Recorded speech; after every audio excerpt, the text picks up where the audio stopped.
Addiction treatment centers in the Twin Cities say they are seeing more people dependent on heroin and painkillers. Renee Bonneau stopped by a treatment facility in Plymouth and has more on this troubling trend. Renee? Jen and Mike, the State Department of Human Services released a report this week stating 1 in 5 people admitted to treatment centers in 2011 sought help for addiction to heroin or other opiates. The medical director for Hazelden Treatment Center's youth campus in Plymouth says over the past decade, the center has seen a nearly threefold increase in the number of opiate-dependent patients who come in for help. The typical story is a kid who comes in and says, I was using Oxycontin or oxycodone for a long time.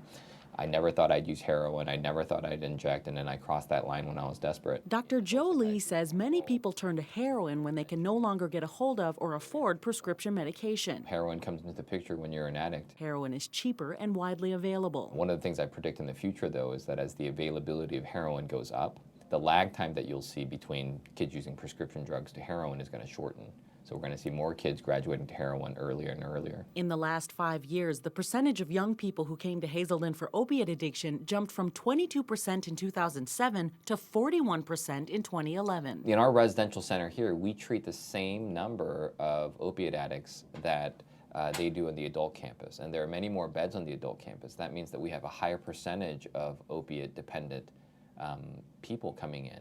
So it really is a problem that starts with young people. We have to talk to young people, educate them, get them help as soon as possible.